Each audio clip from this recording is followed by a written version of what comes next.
UP board class 10th के प्यारे विद्यार्थियों, स्वागत है रिस्पॉन्सिव क्लासेस में। सामाजिक विज्ञान का मॉडल पेपर है जो आज के एग्जाम के लिए बहुत ही महत्वपूर्ण मॉडल पेपर है, क्योंकि बहुत ही एनालिसिस के साथ ये मॉडल पेपर तैयार किया गया। पूरा मॉडल पेपर आंसर के साथ मैं यहाँ पे आपको एक्सप्लेन करने वाला हूँ। अगर आपने पूरा मॉडल पेपर यहाँ पे सॉल्व कर लिया तो आप यहाँ बच्चों बिल्कुल आप यहाँ पे 68 plus marks, plus minus 65 plus minus marks आप यहाँ पे ज़रूर स्कोर कर पाएंगे, क्योंकि आपका 70 मार्क्स का सब्जेक्टिव पेपर होता है, 30 मार्क्स प्रोजेक्ट के लिए मिलते हैं। तो सभी लोग पूरा वीडियो ध्यान से देखेंगे और पूरा ही पेपर मॉडल पेपर में आंसर के साथ यहाँ पे एक्सप्लेन करने वाला हूँ बच्चों। तो आपको मैं ये बता दूं कि आपको समय कितना मिलने वाला है। आपको पता है समय आपको 3 घंटा 15 मिनट मिलेगा। 15 मिनट में आप पेपर पढ़ेंगे, क्योंकि प्रारंभ के 15 मिनट परीक्षार्थियों को प्रश्न पढ़ने के लिए निर्धारित है। प्रश्न पत्र पढ़ करके सभी प्रश्नों के उत्तर टिक कर लीजिए और फिर एक एक का आंसर लिखते जाइए। यहाँ पे प्रश्न पत्र बच्चों 2 खंडों में विभाजित है, खंड आ और खंड बा में विभाजित किया। प्रश्न पत्र 2 खंडों आ तथा बा में विभाजित है। खंड आ में 20 बहुविकल्पीय प्रश्न है बच्चों, जिनका उत्तर आपको OMR शीट में देना होता है। क्लास 10th के जो बहुविकल्पीय प्रश्न है उनका उत्तर आपको OMR शीट में लिखना होता है, बबल करके। OMR शीट पर उत्तर अंकित किए जाने के पश्चात उसे काटे नहीं व इरेजर वाइटनर का प्रयोग ना करें, यानी कि आपको सिर्फ ऐसे काले या नीले ब्लॉक बॉल पेन से ऐसे आपको बबल करना है बच्चों, उसको काटना, क्रॉस नहीं करना है, या फिर उस पर इरेजर या फिर वाइटनर नहीं लगाना है, वरना आपका वो गलत मान लिया जाएगा।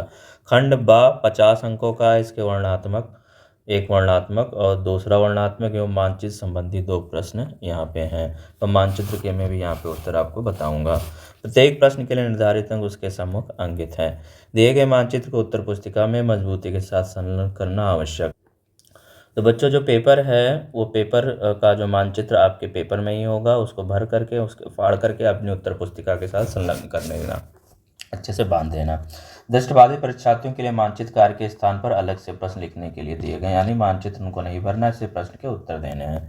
तो चलिए आते हैं खंड आ पे, बहुविकल्पीय प्रश्न बच्चों। तो पहला है, दिए गए विकल्पों में सही उत्तर का चयन कीजिए और अपनी OMR शीट में बबल कीजिए, गोला कीजिए। पहला प्रश्न क्या कहता है कि राष्ट्रवाद का प्रारंभ किस देश से हुआ था? तो क्या फ्रांस से हुआ है, भारत से हुआ, इटली से हुआ, या जर्मनी से? तो इस प्रश्न का सही उत्तर है बच्चों फ्रांस। राष्ट्रवाद का प्रारंभ किस देश से हुआ था?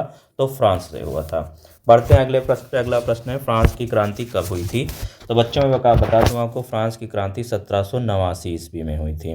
भारतीय राष्ट्रीय कांग्रेस की स्थापना कब हुई? तो स्थापना का वो वर्ष पूछ रहा है। तो भारतीय राष्ट्रीय कांग्रेस की स्थापना कब हुई बच्चों? 1885 में हुई है। फिर चौथा प्रश्न बच्चों, जर्मनी के एकीकरण में प्रमुख भूमिका किसकी थी? क्या हिटलर की थी, मुसोलिनी की थी, बिस्मार्क की थी, या महात्मा गांधी की? तो बिल्कुल जर्मनी के एकीकरण में प्रमुख भूमिका बिस्मार्क की थी। चौरी चौरा कांड कब हुआ था बच्चों? तो चौरी चौरा कांड 1922 में हुआ था। चलिए बढ़ते हैं अगले प्रश्न में। छठा प्रश्न है, भारतीय संविधान की 8वीं अनुसूची में कितनी भाषाएं शामिल हैं? तो बिल्कुल 22 भाषाएं शामिल हैं।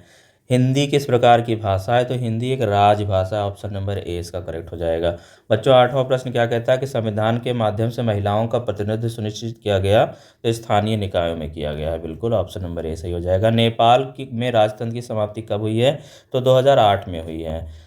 फिर आ जाइए 10वें प्रश्न में, निम्नलिखित में से उत्पादन का साधन कौन सा है? तो उत्पादन की साधन है पूंजी। फिर पर्वतों पर मृदा अपरदन का साधन कौन है? तो पर्वतों पर मृदा अपरदन जल के थ्रू होता है और हवाओं के थ्रू होता है। फिर आ जाइए 12वां प्रश्न, जलमंडल का कितना प्रतिशत भाग समुद्री जल में उपलब्ध है? तो 97.5%। 13वां प्रश्न है बच्चों, रबी की फसलों को बोने का समय क्या होता है? तो बिल्कुल अक्टूबर, नवंबर और दिसंबर तक बोया जाता है। लेटेस्ट दिसंबर तक, अक्टूबर से स्टार्ट होता है, दिसंबर तक चलता है। फिर आ जाइए 14वां प्रश्न है, कौन सा उद्योग चूना पत्थर को कच्चे माल के रूप में प्रयोग करता है? तो बिल्कुल सीमेंट, ऑप्शन नंबर बी सही हो जाए। कौन सा उद्योग चूना पत्थर को कच्चे माल के रूप में प्रयोग करता है? तो सीमेंट करता है। फिर 15वां प्रश्न है बच्चों, निम्नलिखित में से कौन सा आधारभूत उद्योग है? तो बिल्कुल लौह इस्पात उद्योग एक आधारभूत उद्योग है। फिर आ जाइए 16वां प्रश्न, सूचना का अधिकार अधिनियम कब पारित हुआ था? तो बिल्कुल 15 जून 2005 को राष्ट्रपति की स्वीकृति से पारित हुआ। फिर 17वां प्रश्न है, भारत में आर्थिक उदारीकरण की शुरुआत कब हुई थी? तो वर्ष 1991 में हुई है। 18वां प्रश्न बच्चों, विकास का महत्वपूर्ण घटक क्या है? तो औसत आयु, ऑप्शन नंबर बी सही हो जाएगा। 19वां प्रश्न, जब एक देश में एक स्थान से दूसरे स्थान पर व्यापार किया जाता है तो उसे कहते हैं, तो उसे आंतरिक व्यापार कहते हैं, ऑप्शन नंबर ए सही हो जाएगा। 20वां है, शिशु मृत्यु अनुपात कितना निकाला जाता है? तो बिल्कुल 1000 जीवित बच्चों पर। फिर आ जाइए खंड व लघु उत्तरीय प्रश्न, लगभग आपको 80 शब्दों में उत्तर देना है। पहला प्रश्न क्या है इसका? यूरोप में राष्ट्रवाद का आशय स्पष्ट कीजिए। यूरोप में राष्ट्रवाद बच्चों 19वीं शताब्दी में एक सशक्त विचारधारा के रूप में उभरा, जिसने विभिन्न जातीय और सांस्कृतिक समूहों को एक राष्ट्र के रूप में संगठित करने में महत्वपूर्ण भूमिका निभाई। फ्रांसीसी क्रांति 1789 के बाद राष्ट्रवाद ने गति पकड़ी और लोगों में समान भाषा, संस्कृति व इतिहास के आधार पर एकता की भावना विकसित हुई। इटली और जर्मनी का एकीकरण इसी विचारधारा का परिणाम था। राष्ट्रवाद ने औपनिवेशिक संघर्षों और विश्व युद्धों को भी प्रभावित किया। फिर यहाँ पे 8वां में प्रश्न है बच्चों, असहयोग आंदोलन के कारण उसके प्रभावों को उल्लेख करें। तो असहयोग आंदोलन का कारण और प्रभाव क्या था बच्चों? कारण, महात्मा गांधी के नेतृत्व में 1920 में असहयोग आंदोलन शुरू हुआ। इसके मुख्य कारणों में जलियांवाला बाग हत्याकांड 1919, रोलेट एक्ट खिलाफत आंदोलन और अंग्रेजों की दमनकारी नीतियां थीं। इस आंदोलन के तहत स्वदेशी वस्तुओं का उपयोग, सरकारी नौकरियों और शिक्षा का बहिष्कार किया गया। आंदोलन ने भारतीयों में राष्ट्रीयता की भावना बढ़ाई। ब्रिटिश शासन कमजोर हुआ, कांग्रेस का जनाधार बढ़ा, लेकिन 1922 में चोरी चौरा कांड के बाद गांधी जी ने इसे वापस ले लिया। फिर आ जाइए अगला प्रश्न है बच्चों, दूसरा प्रश्न क्या कहता है? गरीबों और बेरोजगारों की बढ़ती संख्या लोकतंत्र में सफलता में बाधक है, स्पष्ट कीजिए। तो इस प्रश्न का उत्तर यहाँ नहीं लिखा है। इसका अथवा वाला प्रश्न का उत्तर मैंने लिखा है, इसको आप तैयार कर सकते हैं क्योंकि ये इंपॉर्टेंट प्रश्न है। लोकतंत्र एक उत्तरदायी एवं वैध शासन व्यवस्था है, स्पष्ट कीजिए। तो लोकतंत्र एक उत्तरदायी व्यवस्थित शासन व्यवस्था क्या है? लोकतंत्र एक ऐसी शासन प्रणाली है जिसमें जनता सर्वोच्च शक्ति रखती है और अपने प्रतिनिधियों के माध्यम से शासन करती है। यह उत्तरदायी शासन व्यवस्था है क्योंकि इसमें सरकार को जनता के प्रति जवाबदेह बनाया जाता है। स्वतंत्र चुनाव, मूलभूत अधिकार, कानून का शासन और पारदर्शिता लोकतंत्र की प्रमुख विशेषताएं हैं। इसमें सरकार जनता की इच्छाओं के अनुसार कार्य करती है। इसी कारण लोकतंत्र एक सुचारू और न्यायसंगत शासन प्रणाली मानी जाती है। फिर बच्चों यहाँ पे आ जाइए, तीसरा प्रश्न क्या है? विदेशी व्यापार से आप क्या समझते हैं? भारत की विदेशी व्यापार की किन्हीं दो विशेषताओं को बताइए। तो विदेशी व्यापार एवं उसकी विशेषताएं, तो जब एक देश दूसरे देश के साथ वस्तुओं, सेवाओं, पूंजी का आदान प्रदान करता है तो उसे विदेशी व्यापार कहा जाता है। यह आयात, निर्यात और परागमन व्यापार के रूप में हो सकता है। भारत की विदेशी व्यापार की दो विशेषताएं, तो विविधता। भारत कृषि, वस्त्र, रसायन, इलेक्ट्रॉनिक्स और सेवाओं जैसे कई क्षेत्रों में व्यापार करता है। व्यापार संतुलन की बात करें तो भारत मुख्य रूप से पेट्रोलियम, सोना, उच्च तकनीकी उत्पाद आयात करता है, जबकि आईटी सेवाओं और फार्मा उत्पाद निर्यात करता है। फिर आ जाइए, अथवा प्रश्न में दिया है, यदि किसानों को सिंचाई और विपणन सुविधाएं उपलब्ध कराई जाती हैं तो रोजगार और आय में वृद्धि कैसी होगी? इस प्रश्न का उत्तर आप तैयार करेंगे। फिर यहाँ पे देखिए चौथा प्रश्न है बच्चों, वनों की हानि से क्या आशय है? वनों की हानि से होने वाले किन्हीं तीन प्रभावों का उल्लेख कीजिए। तो यहाँ पे उत्तर लिख रखा है मैंने, वनों की हानि एवं उसके प्रभाव। जब प्राकृतिक व मानव जनित कारणों से वनों का क्षेत्रफल घटता है तो इसे वनों की हानि कहते हैं। वनों की कटाई, शहरीकरण, औद्योगिकरण और कृषि विस्तार इसके प्रमुख कारण हैं बच्चों। तो वनों की हानि के तीन प्रभाव कौन कौन से हैं? पहला है पर्यावरणीय असंतुलन। वनों की कटाई से जलवायु परिवर्तन, प्रदूषण और जैव विविधता का नुकसान होता है। मृदा अपरदन की बात करें तो वृक्षों की जड़ें मिट्टी को पकड़ कर रखती हैं। इनके कटने से भूमि कटाव और बंजरपन बढ़ता है। फिर बच्चों तीसरा प्रश्न है वन्यजीवों का संकट। तो वन्यजीवों का प्राकृतिक आवास नष्ट होने से कई प्रजातियां विलुप्त होने लगती हैं। फिर अथवा में प्रश्न दे रखा है बच्चों, भूमि संसाधन से क्या तात्पर्य है? भूमि संसाधन के किन्हीं तीन महत्व बताइए। इस प्रश्न का उत्तर भी आप तैयार करेंगे, ये भी वेरी इंपॉर्टेंट प्रश्न है। यहाँ पे अथवा में सिर्फ एक ही प्रश्न हमने लिया है, अथवा वाला प्रश्न यहाँ पे लिया नहीं है। तो दीर्घ उत्तरीय प्रश्न पे आएंगे, वर्णात्मक 2 है, प्रश्न संख्या 2, लगभग आपको 150 शब्दों में उत्तर देना है। प्रथम प्रश्न है, प्रथम विश्व युद्ध के पश्चात होने वाली आर्थिक महामंदी के कारणों की समीक्षा कीजिए। तो प्रथम विश्व युद्ध के पश्चात आर्थिक महामंदी कारणों की समीक्षा।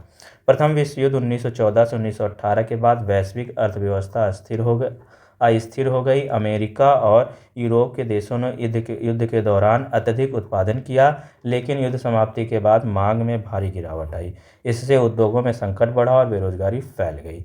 मुख्य कारण क्या है इसके? तो अत्यधिक उत्पादन एवं मांग में कमी। युद्ध काल में बढ़ा उत्पादन युद्ध के बाद आवश्यकता से अधिक हो गया, जिससे वस्तुओं की कीमतें गिर गईं। फिर आ जाइए बच्चों, दूसरा प्रश्न है शेयर बाजार का पतन 1929। अमेरिका में स्टॉक मार्केट क्रैश होने से वैश्विक मंदी तेजी से हो गई। फिर बच्चों यहाँ पे बैंकों की विफलता, तो बैंकों में के दिवालिया होने से लोगों की बचत खत्म हो गई और निवेश प्रभावित हुआ। चौथा है अंतर्राष्ट्रीय व्यापार में गिरावट। देशों ने संरक्षणवादी नीतियां अपनाई, जिससे व्यापार बाधित हुआ। फिर है इस महामंदी ने वैश्विक अर्थव्यवस्था को बुरी तरह से प्रभावित किया और द्वितीय विश्व युद्ध की पृष्ठभूमि तैयार की। फिर अथवा में इसका प्रश्न दे रखा है ब्रिटेन वुड्स समझौते के कारण तथा उस उद्देश्य का उल्लेख करें।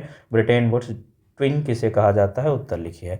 फिर छठा प्रश्न है बच्चों संघवाद क्या है? इसका उत्तर मैंने लिख रखा है। संघवाद क्या है? भारत की संघात्मक शासन व्यवस्था की प्रमुख विशेषताओं का वर्णन कीजिए। तो संघवाद एवं भारत की संघात्मक शासन व्यवस्था, तो संघवाद एक ऐसी शासन प्रणाली है जिसमें सत्ता का वितरण केंद्र और राज्य के बीच किया जाता है। इसमें प्रत्येक स्तर की सरकार को कुछ विशिष्ट अधिकार और स्वायत्तता प्राप्त होती है। भारत एक संघात्मक राज्य है जहां संविधान ने केंद्र और राज्यों के बीच शक्तियों का स्पष्ट विभाजन किया है। भारत के संघात्मक शासन की प्रमुख विशेषताएं, तो पहली है दोहरी सरकार। भारत में केंद्र और राज्य सरकारें समांतर रूप से कार्य करती हैं। दूसरा है शक्तियों का विभाजन, तो संविधान ने शक्तियों को 3 सूचियों संघ, राज्य और समवर्ती में विभाजित किया है। तीसरा है संविधान की सर्वोच्चता। भारत का संविधान संघीय ढांचे को संचालित करने के लिए सर्वोच्च कानून है। चौथा है न्यायिक स्वतंत्रता। न्यायिक स्वतंत्रता, भारतीय न्यायपालिका स्वतंत्र और निष्पक्ष है जो संघीय ढांचे की रक्षा करती है। फिर आ जाइए पांचवा है लचीलापन।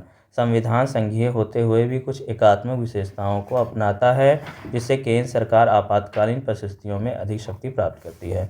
भारत का संघवाद संतुलित है जो राष्ट्रीय एकता और क्षेत्रीय स्वायत्तता के बीच समन्वय स्थापित करता है। फिर अथवा में प्रश्न दे रखा है बच्चों की नारीवाद का क्या अभिप्राय है? भारत की विधायिकाओं में महिलाओं के प्रतिनिधित्व की स्थिति पर प्रकाश डालिए। अगर आपको ऊपर का उत्तर नहीं आता तो आप इसको यहाँ पे चूज कर सकते हैं। फिर सातवां प्रश्न है बच्चों बहुराष्ट्रीय कंपनियां विभिन्न देशों की उत्पादन प्रक्रिया को एक दूसरे से जोड़ती हैं, इस कथन को स्पष्ट कीजिए। ये आप उत्तर करिए, या फिर अथवा वाला प्रश्न आप चूज कर सकते हैं कि उपभोक्ता के किन्हीं 3 अधिकारों का वर्णन कीजिए। तो उपभोक्ता के 3 प्रमुख अधिकार हैं। भारत में उपभोक्ताओं को उनके हितों की रक्षा के लिए विभिन्न अधिकार दिए गए हैं। उपभोक्ता संरक्षण अधिनियम 2019 के तहत उपभोक्ताओं को कई अधिकार प्राप्त हैं, जिनमें से 3 अधिकार निम्नलिखित हैं। प्रमुख अधिकार निम्नलिखित हैं। पहला, सुरक्षा का अधिकार। उपभोक्ताओं के ऐसे उत्पादों और सेवाओं से सुरक्षा का अधिकार है जो उनके जीवन, स्वास्थ्य और संपत्ति के लिए हानिकारक हो सकते हैं। यह विशेष रूप से खाद्य पदार्थ, दवाइयाँ और इलेक्ट्रॉनिक वस्तुओं पर लागू होता है। दूसरा है अधिकार सूचना जानकारी का अधिकार। उपभोक्ताओं की खरीदी गई वस्तु व सेवा की गुणवत्ता, मात्रा और मूल्य, शुद्धता, उत्पादन तिथि और उपयोग की दिशा निर्देशों की पूरी जानकारी प्राप्त करने के लिए अधिकार, जिससे सही निर्णय ले सकें। शिकायत दर्ज करने का अधिकार। यदि उपभोक्ता को किसी वस्तु या सेवा में खराबी मिलती है, उसे धोखा दिया जाता है, तो वह उपभोक्ता अदालत में शिकायत दर्ज कर सकता है और उचित मुआवजे की मांग कर सकता है। ये अधिकार उपभोक्ताओं की उनकी सुरक्षा और अधिकारों के प्रति जागरूक बनाने में सहायक होते हैं। फिर बच्चों 8वां प्रश्न है भूमि किस प्रकार का एक अत्यधिक महत्वपूर्ण प्राकृतिक संसाधन है? इसके महत्वपूर्ण तत्वों का वर्णन कीजिए। अथवा में दे रखा है बच्चों जैव विविधता क्या है या मानव जीवन के लिए क्यों महत्वपूर्ण है, स्पष्ट कीजिए। जैव विविधता और मानव जीवन में इसका महत्व। तो जैव विविधता का अर्थ है पृथ्वी पर पाए जाने वाले विभिन्न प्रकार के जीव जंतु, वनस्पतियां और सूक्ष्म जीवों की विविधता। इसमें विभिन्न प्रजातियां, पारिस्थितिकी तंत्र, आनुवंशिक विविधता शामिल होती है। जैव विविधता पर्यावरणीय संतुलन बनाए रखने में महत्वपूर्ण भूमिका निभाती है। आइए देखते हैं मानव जीवन में जैव विविधता का क्या महत्व है। तो पहला महत्व है पारिस्थितिकी संतुलन। जैव विविधता प्राकृतिक पारिस्थितिक तंत्र को स्थिर और संतुलित बनाए रखती है।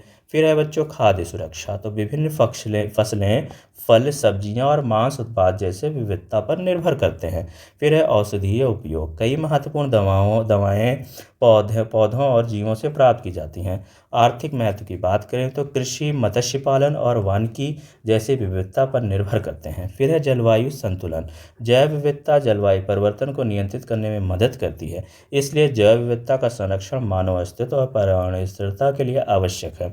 फिर आ जाइए मानचित्र संबंधित प्रश्न बच्चों है, तो निर्देश में दिए गए भारत के मानचित्र में निम्नलिखित को दर्शाइए, यानी भारत के मानचित्र में पूछे गए प्रश्नों के उत्तर लिखकर उसे मानचित्र में दर्शाना है। तो वह स्थान जहाँ सूती मिल के श्रमिकों का सत्याग्रह हुआ तो अहमदाबाद है, इसको आपको मैप में अहमदाबाद दर्शाना है। मैप खोलिए भारत का और अहमदाबाद का लोकेशन याद कर लीजिए। वह स्थान जहाँ किसान सत्याग्रह आंदोलन हुआ तो पहला किसान सत्याग्रह आंदोलन बिहार के चंपारण में हुआ। तो बेसिकली ये बिहार में पूर्वी साइड, उत्तरी साइड में पड़ेगा, आप चंपारण का लोकेशन देख सकते हैं। वह स्थान जहाँ चोरी चोरा कांड हुआ था तो उत्तर प्रदेश के गोरखपुर में। वह स्थान जहाँ 1929 में भारतीय राष्ट्रीय कांग्रेस का अधिवेशन हुआ तो लाहौर। वह स्थान जहाँ जलियांवाला बाग की घटना हुई थी तो अमृतसर। अब दृष्टिबाधित परीक्षार्थियों के लिए सब यही उत्तर हैं और इनको बस आपको मैप में नहीं दिखाना है, क्वेश्चन सेम है, बस इनके उत्तर लिख देने हैं। फिर बच्चों यहाँ पे है दिए गए भारत के मानचित्र में निम्नलिखित को दर्शाइए। तो क्या दर्शाना है भाई कि पश्चिम बंगाल का एक समुद्री पत्तन यानी बंदरगाह तो क्या है भाई, हल्दिया है, और इस हल्दिया को आपको मैप में दिखाना है।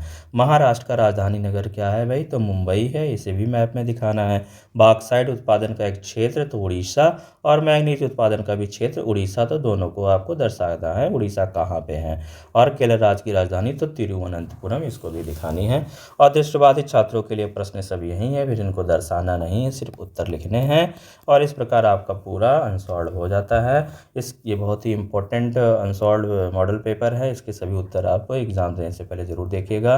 मिलते हैं नेक्स्ट वीडियो में, तब तक के लिए जय हिंद।